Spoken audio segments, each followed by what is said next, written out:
It's the Chinese Grand Prix here in Shanghai, and this track fast becoming a rookie's favourite.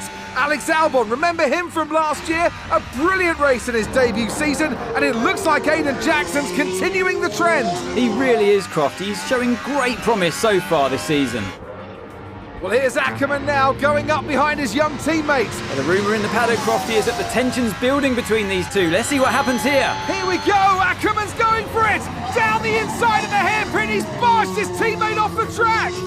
What are you doing? Casper, what the hell? Looks like Jackson's really struggling to get over that. Okay, Aiden, keep it focused, concentrate. That brush with his teammate clearly affecting the young driver. It looks like it has, Crofty. I can't see any significant damage to that car, so he's going to have to pull himself back into this race. Mercedes are on top form once again after an excellent race weekend. It's great to see them up on that podium once again.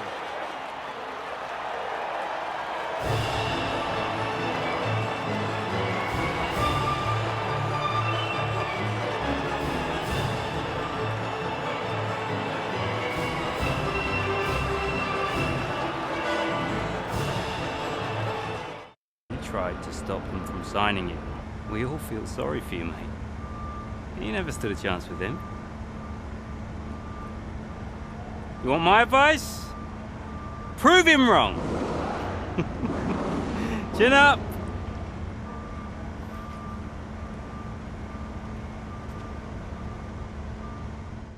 Hello, Lateral here, back today for another F1 2021 video, and today we are here for episode 3 of the Breaking Point story mode.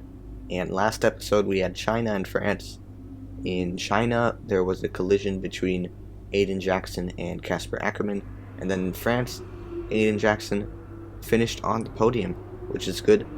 But we're here in the driver's room right now to just before we head on to the Silverstone circuit for the British Grand Prix. We're here and we're getting a call from an unknown caller. Hello? Hello, mate. Who is this? Oh, come on, keep up. It's Devon. Butler?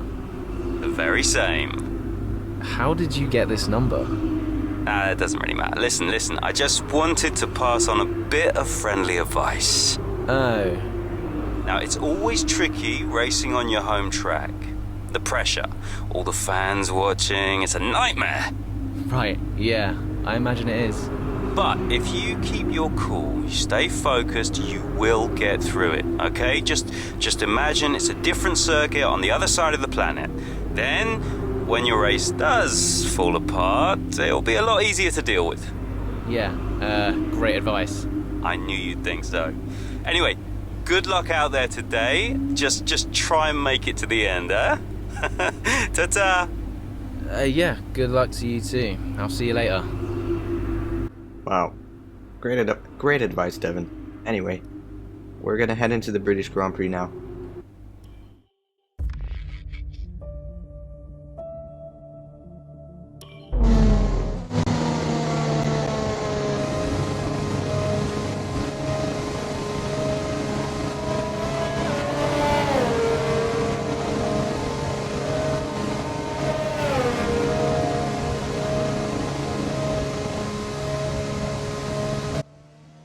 And it looks like going straight into the mid-race here with 7 laps remaining.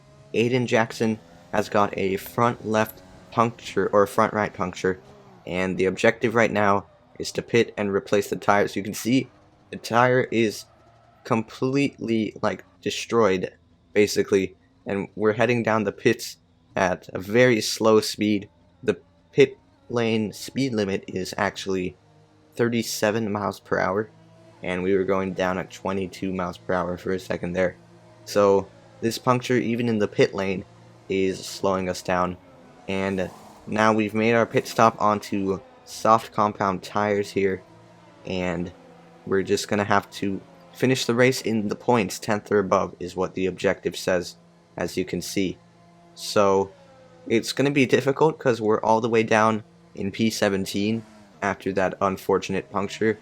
But we just have to keep pushing, and we're down in P18 now, but conveniently Giovinazzi is right up ahead of us so we're probably going to be able to get a move done on him very soon here, because we will have DRS going on to this straight.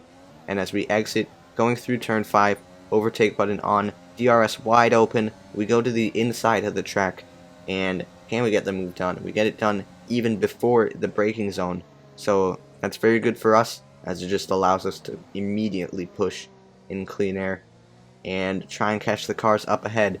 And the first car up ahead is 3.2 seconds up ahead, and that is Nicholas Latifi. And as we cut onto the end of lap 7, starting lap 8, we have caught up to Nicholas Latifi up ahead, and you can see he's going very slowly through turns 1 and 2. And going into turn 3, we make a move down the inside of him, and that is an easy move done there. And now Magnussen is 6.3 seconds up ahead, which is quite a lot, but there's still plenty of laps to go, and we're going to keep pushing here. And as we finish off lap 8, we set the fastest lap, starting lap 9, heading through turns 1 and 2, but then cutting onto the middle of lap 9, just exiting Woodcut, and now going into Copse Corner.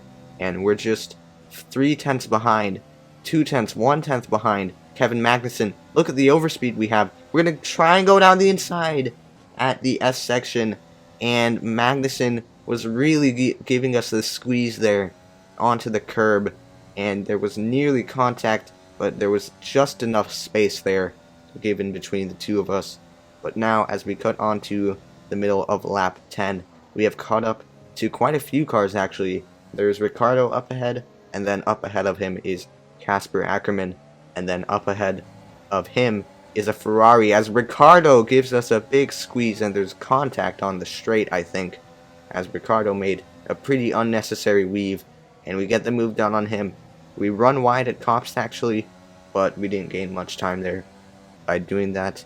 And heading through the S section now, we're just 4/10 behind our teammate Casper Ackerman, and if we can get ahead of him sooner or later, that would be nice.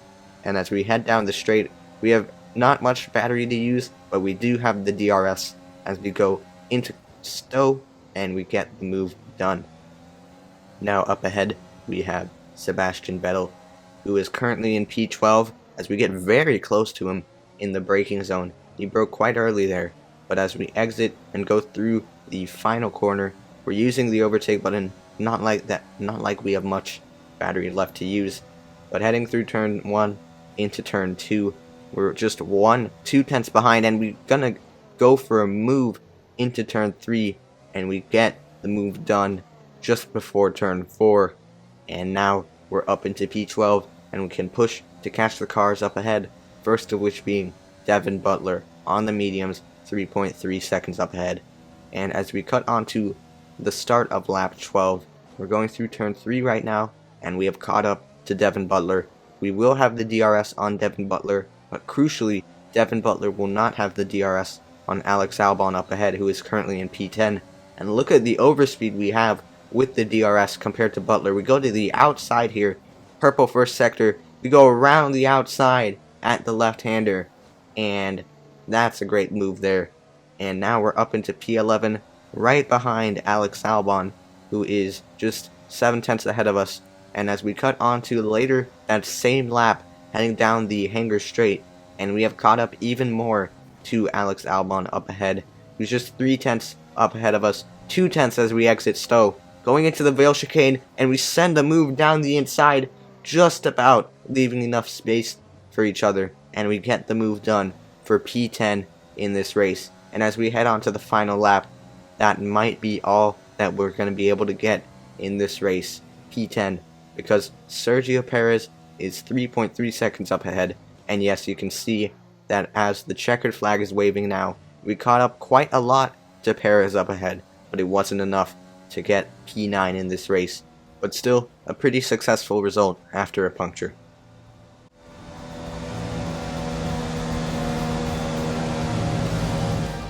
That's it for another Grand Prix and a fantastic win for Mercedes. What a race for young Aiden Jackson. If he can keep this up, he's got a long, promising career in front of him. Absolutely. He'll have been gutted about that puncture. Imagine what kind of challenge he'd have been able to make without it. You've got to give it to him though. He gritted his teeth and pulled it back. Great driving. Now just whisper it quietly, but things seem to be on the up for AlphaTauri's Aiden Jackson. One to watch.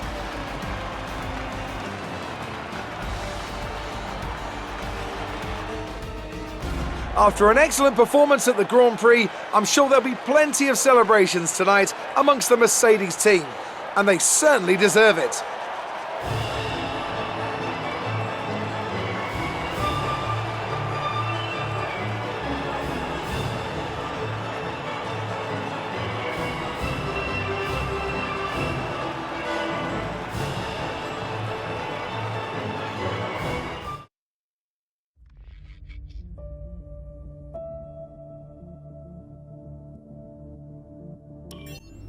So here we are back in the driver's room, and in the end it was still a pretty successful result after that puncture, as I said earlier.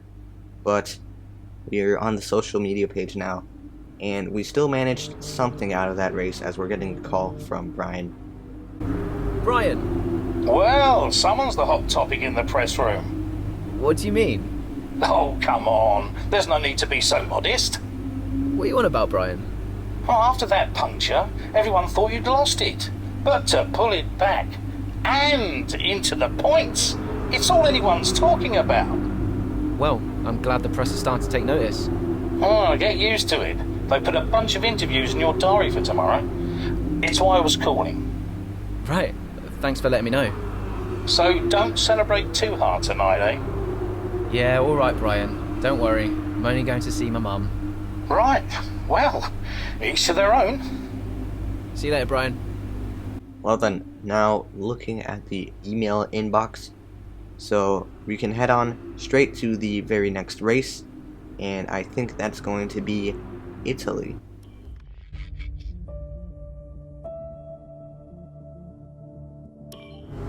I'm not sure if it's something to do with the energy storage. I'm losing power on the straights. Right. And you said the acceleration was okay? I'll take a look at it. And how are we today, chaps? Everything running smoothly, I hope. All right, Brian. Yeah, we're just going through a few last-minute tweaks. Ah, that's what I like to see. With dedication like that, maybe you'll be able to get us back a few more of those points, eh? Yeah, I'll try. Actually, Aiden, I'm glad I've caught up with you. Thought you might like to know. I had a call this morning from Christian Horner. Mentioned you directly. Oh. I think they're sniffing around for next season. You're being watched. So, no pressure then? So, what's the problem with the car? I'm losing power on the straights. It's not a massive issue. I'm sure we can deal with it. Yeah, theoretically, do we have time to install the Spec 2 unit before the race? Yes, boss. And Casper's reporting no problems? No. Okay. Let's do it. Put the Spec 2 in Aiden's, would you? Well, that would sort it. I mean, if you're sure. Of course. You could do with a little boost. A little boost. Besides, anything for our star driver. Casper, how are you today? Feeling good about the race?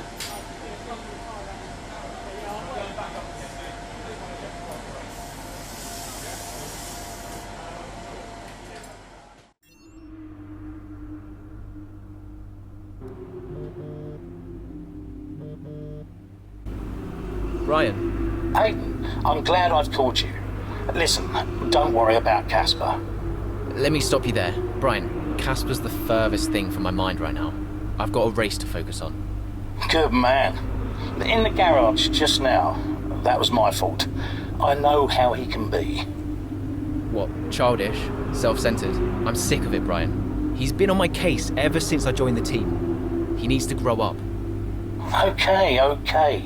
You just leave Casper to me and get your head in the race. Let's put that new power unit to good use, eh?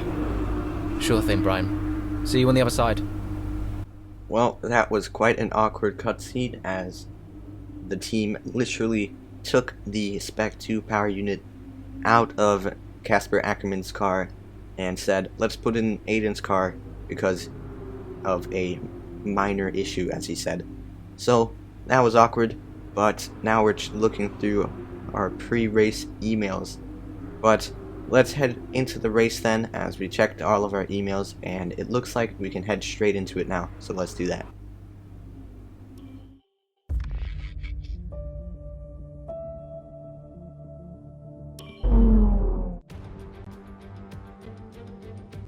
Welcome one and all, and we're in for a real treat at this classic circuit here today. The crowd are ready to go, the cars are ready to go, and we're just about set for lights out. Welcome to the Italian Grand Prix.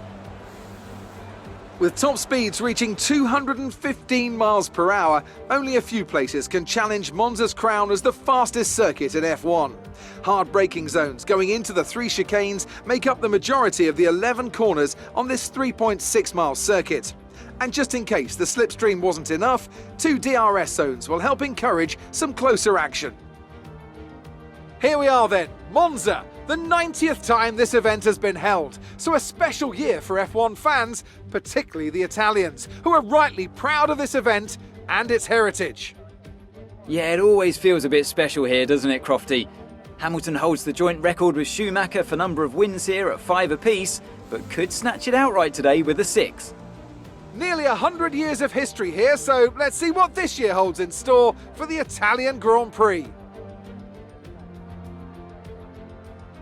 Let's run you through the driver grid order for today's exciting race. Lewis Hamilton lines up on pole position, and it's Valtteri Bottas that completes the front row. Moving on to the rest of the grid, we have Verstappen, Ackermann, Carlos Sainz, and Perez, Norris, Ricciardo, Stroll, and Alexander Albon, Ocon, Leclerc, Kevin Magnussen, and Butler, Vettel, Raikkonen, George Russell, and Aiden Jackson, Giovinazzi, and Nicholas Latifi. And with lights out just moments away, it's time to go down to the track. Alright, so we're gonna get straight into it then. And I intended to start on the medium tire, but I forgot to select that strategy, and we're starting on the soft instead, which is fine, but it's lights out and let's go racing here, starting from P18 as Aiden Jackson once again has a terrible qualifying. So we have a lot of work to do to get into a good position as we go down the inside of a lot of cars into turn 1 as Leclerc completely turns in on us, but we leave him the space anyway through turn 2. Exiting turn 2, we've gone up from P18 to P11 here in just 2 corners. So that's a pretty successful start if you ask me. Heading into the chicane, and we send a dive bomb down the inside of Stroll. We nearly went down the inside of Ricciardo, but we were a bit too far for that move to work. But up into the points already after starting P18, and the objective, which was shown a bit earlier, is to finish ahead of our teammate Casper Ackermann, who is up in P4. So, heading down this straight into Ascari, and we send a move down the inside of Daniel Ricciardo, and we get the move done. And as we head down this back straight here, the gap to Lando Norris up ahead is 7/10 of a second, and I think we can catch him down the main straight, as we're probably going to gain time through Parabolica, the final corner. And exiting onto the straight, you can see now the gap is down to 4/10, but we have run out of ERS deployment for a second there, so that has lost us time. But heading down the main straight now, and we're actually unable to catch up to him. Heading into turn 1 though, and we're going to send a move down the inside as we slightly run into the back of Sergio Perez. But we do get the move done on Norris, and you can see we immediately check for damage there. Somehow there was no damage, even though we pretty much went straight into the back of Perez.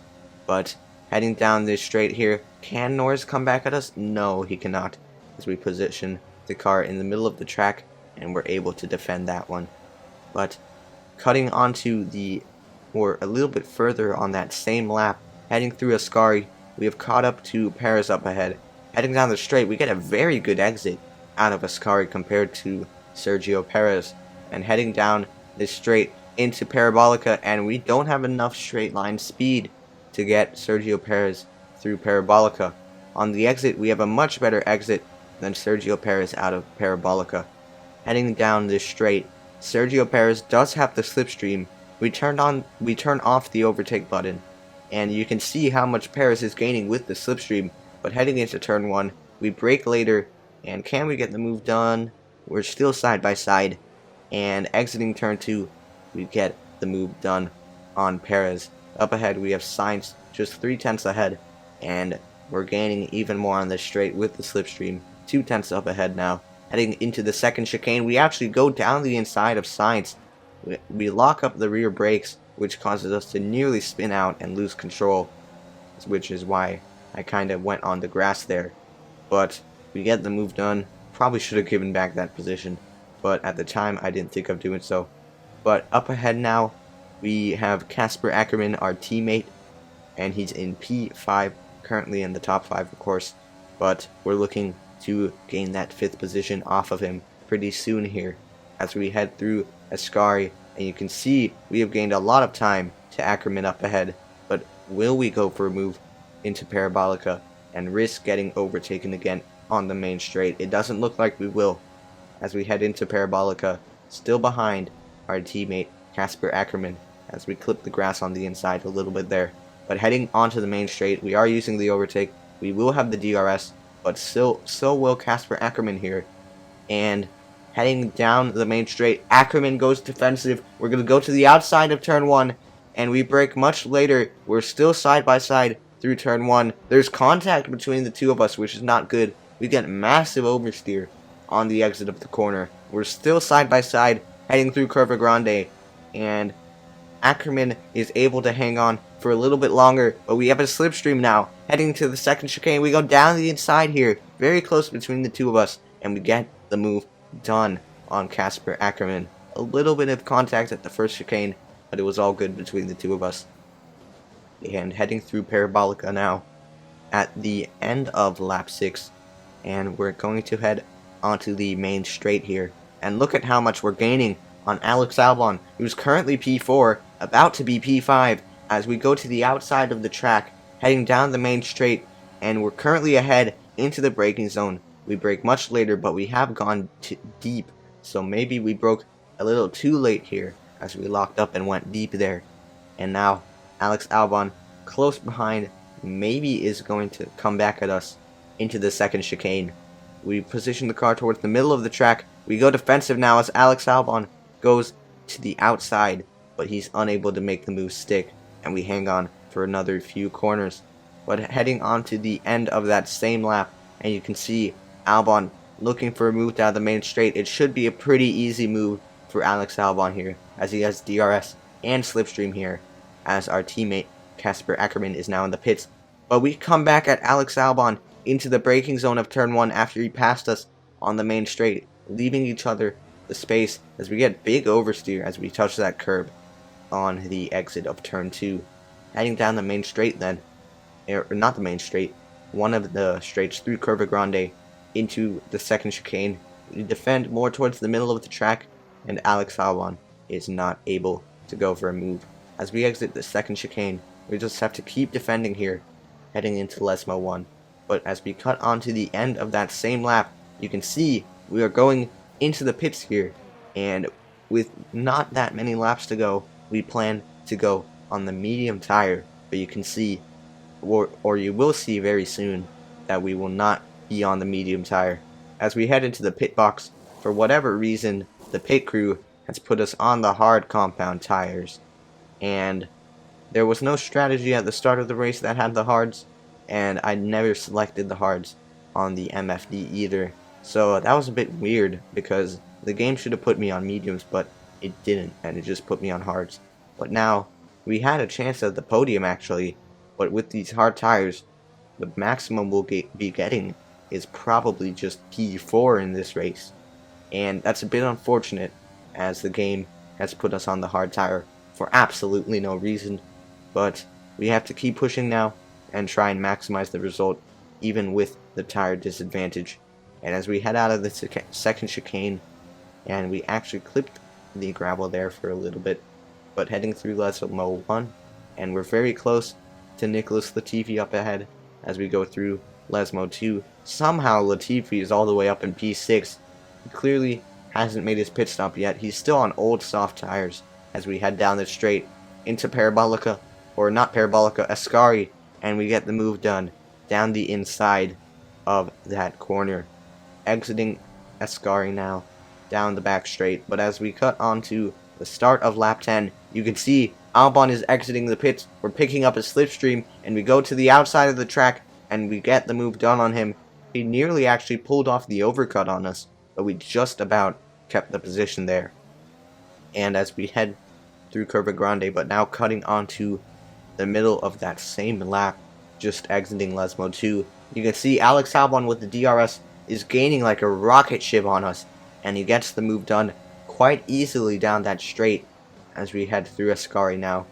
What Alex Albon clearly hasn't considered though with making that move is that we will have a very, very easy pass, most likely, down the main straight. We're just tucking into the slipstream here on the back straight as we head through Parabolica, and on the main straight is when we're going to try and attack on Alex Albon. As we head down the main straight now, we're going to use the overtake. We have the slipstream and the DRS. Albon goes to the middle of the track. We try to go down the inside. There is a gap, and going into the braking zone, and we go very aggressively back to the outside after we're fully ahead of Alex Albon, but we get a massive snap of oversteer. But Alex Albon isn't able to come back at us until here, towards the middle of that same lap. Just like last lap, Alex Albon coming at us like a rocket ship, but this time he will go to the outside of the track, heading into Ascari, and we're going to squeeze him onto the curb, and we just about keep the position, and we did not make contact there. So nice clean racing. But as we start lap 12 of this race, Alex Albon right behind us going down the main straight. So will he have an easy pass going into turn 1? We'll certainly make it as difficult as possible for him.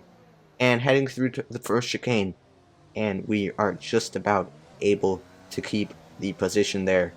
And as we cut onto the middle of that same lap, heading through Ascari, and for once, Alex Albon actually didn't go for a move through Ascari, but what he will do is probably go for a move down the back straight. But once again, what he's not considering here is that we will have an easy pass on the main straight, so you can see we don't defend that at all, and we just let him go through, because we can just easily get back past on the main straight here, and you can see how much we're gaining here. We try to go to the inside, but the gap closes there. There's contact on the straight as we try to go to the inside, but the gap closed. Alex Albon coming back at us into the braking zone, and we're still side by side here, exiting the corner, still side by side as we head through Curva Grande. And Alex Albon is very quick on the straights here, where you can see we were using the overtake, but he gained so much there on us. And heading into this second chicane, and we get the move done there.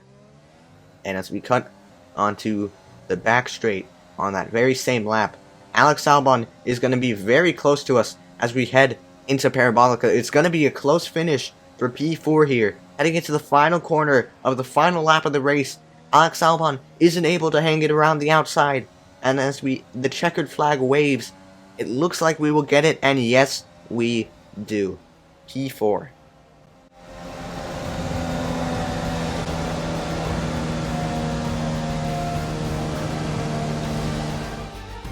Well, quite the rivalry forming between the rookie Aiden Jackson and his veteran teammate Casper Ackermann.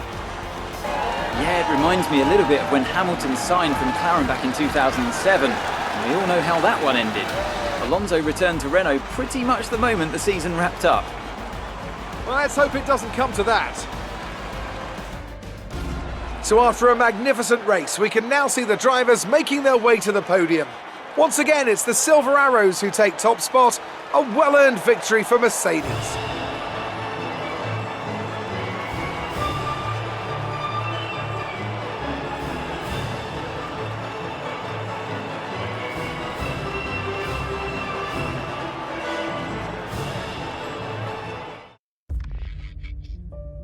Well, it looks like the game is gonna throw us straight into the Chapter 6 Mexican Grand Prix. So we're just going to end the episode there then. Guys, thank you all so much for watching this video. If you did enjoy it, make sure to leave a like and subscribe, as there's more Breaking Point episodes on the way, as well as track guides and league races pretty soon. So if you did enjoy it, make sure to stay tuned for future videos. Thank you all so much for watching this video though, and I'll see you in the next one. Goodbye.